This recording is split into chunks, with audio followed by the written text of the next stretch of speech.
for this evening. First one is, what is Sharia? Because we follow the Quran, the holy book, lifestyle, everything depends upon. But what is Sharia? Because yesterday I saw in BBC, punishments are given to the criminals based on what is written in the Sharia. So I want to know what is it. That is my first question.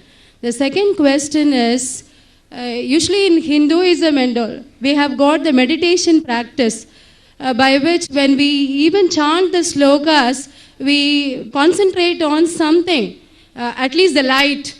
But when you chant your shlokas, the verses, how do you concentrate on the verses and get into or speak to God? This is my second question, sir. Sister has two questions. The first question, she wants to know, what is Sharia? She heard on the television that according to Sharia. And second question is that what do you concentrate on when we chant something, we concentrate on light, what do you concentrate on? As far as the first question concerns, what is Sharia? Sharia, it is a legal system based on the Quran and the Sahih Hadith. So when we say that do you follow the Sharia, we mean to say do you follow Quran and Sahih Hadith. So if you ask me a ruling that what is according to the Sharia, that can we have alcohol according to the Sharia, what you're asking me is the rule laid down by Almighty God, defined in the Quran and the Sahih Hadith. The sayings of Prophet Muhammad, peace be upon him. So if you say, what is the ruling according to the Sharia? So I say, okay, that can you have alcohol? So I said, the Sharia says alcohol is prohibited. I may give a reference. Surah Ma'idah, chapter number 5, verse number 90. So Sharia means following the legal system of Islam based on the Quran and the authentic sayings of Prophet Muhammad, peace be upon him. As far as the second question is concerned, that when we chant something, we concentrate on something like the light. What do we concentrate on? When we pray to Allah subhanahu wa ta'ala. What do? Is we communicate with Almighty God directly. Prayer is a hotline to God, hotline. Hotline to God directly.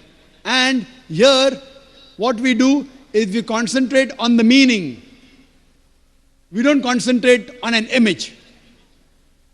Because we don't believe that Almighty God has an image. The moment you do that, you're belittling God. Now imagine when you're saying that to concentrate on God, you're making an idol of Almighty God, you are belittling God and limiting God to that idol. If suppose the idol falls, the idol breaks. Imagine, God cannot help himself if you consider the idol to be God. So we cannot belittle God. We cannot abuse God. That's the reason when we pray to him directly and we concentrate on the meaning. That's the reason in a salah, we normally say salah in Arabic, and I say that the best way to concentrate on salah is to understand the meaning and concentrate on the meaning. And then we follow our prayer when we say pray.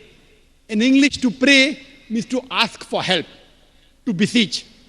In Arabic, salah does not merely means to pray. Salah, besides asking for help, we are also thanking Allah subhanahu wa ta'ala, thanking Almighty God, and simultaneously getting guidance from Almighty God in our salah.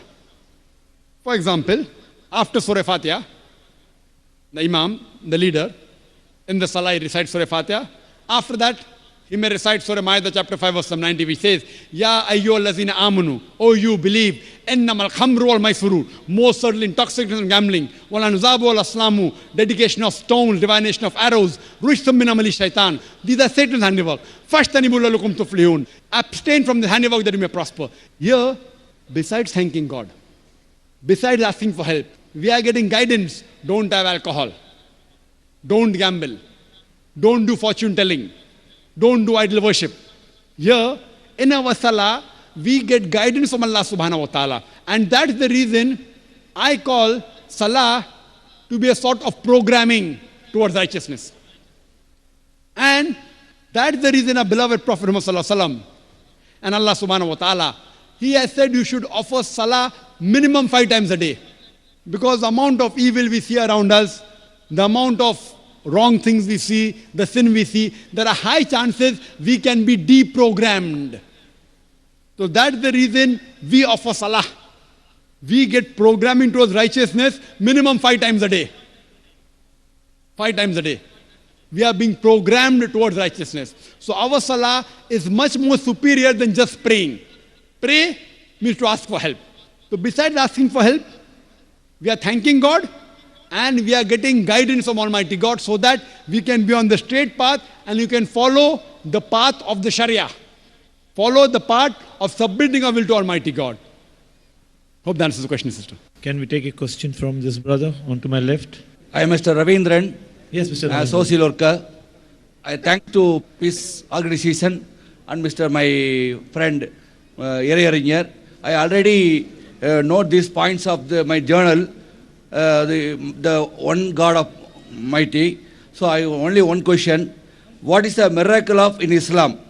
Thanks to Solomon 5:16, like that. So I want to know the miracles. So many religious, they said miracles, miracles. So I want to know the Islam's miracle. They asked the question, what is the miracle of Islam? And then you quoted Song of Solomon 5:16. Song of Solomon is a part of the Bible. Song of Solomon is a part of the Old Testament in the Bible, which in Hebrew says, Hikkum amitakim bikulli Muhammadim Zaidudi Zairai Baina Jerusalem. It's a Hebrew quotation. I am quoting the exact because the translation differs. Hikkum amitakim bikulli Muhammadim Zaidudi Zairai Baina Jerusalem, which means that he is most sweet. He is altogether lovely. He is my beloved, O daughters of Jerusalem. Now the original I quoted, why? Because the original mentioned the word Muhammadim. In the Hebrew language, we add him as a plural of respect. The word of Muhammad is added Muhammadim. Like how Elo means God, Elohim means respect for God. So, but in the translation of the Bible, they have translated the proper noun Muhammad as altogether lovely. But if you read the Song of Solomon chapter 5 verse number 16, it speaks about the coming of the last and final messenger, Prophet Muhammad, peace be upon him. He's even mentioned my name. Now coming to your first question, what is a miracle in Islam? There were many miracles in Islam. And if you read the Sahih Hadith, there are no less than 300 miracles which our beloved Prophet did. But the miracle which we boast about is, it is the glorious Quran. This is the miracle of Islam. All the other miracles, for example, we believe that Moses, peace be upon him, he parted the sea. Jesus Christ, peace be upon him, he gave life to the dead. But today, if you want to analyze, can we go back in time and check whether Moses parted the sea or not? That time people were convinced. Will you and I get convinced? So a person who doesn't have faith in the religious scriptures, he cannot go back in time to verify whether Moses, peace be upon him, did he part the sea or not? Did Jesus give life to the dead or not? Prophet Muhammad, peace be upon him, he split the moon. But if you cannot go back in time, one miracle which was a miracle that time is today and will be till eternity is the glorious Quran. It is the miracle of miracles. And more than a week back, that is about 8 days back, on the 12th of January, I gave a talk, Quran and modern science, compatible or incompatible. And I proved with the lecture, this Quran is a miracle of miracles. It's not only a miracle, it's a miracle of miracles, it's a miracle of all times. Previously, about the age of miracles, it proved itself. Then came the age of literature and poetry. Quran is the best Arabic literature available on the face of the earth, according to the Muslim and non-Muslim Arabic scholars. But today, if a religious scripture says in a poetic fashion, the world is flat, will you believe in it? The answer is no. Because today is not the age of literature and poetry. Today is the age of science and technology. So 8 days back, I proved that what the Quran has mentioned 14 years ago, science has proved yesterday, 20 years back, 50 years back, 100 years back, 200 years back. Who could have mentioned this in the Quran? No one besides the Creator, Almighty God. So the best miracle, the ultimate miracle, the miracle of all times, it is the glorious Quran.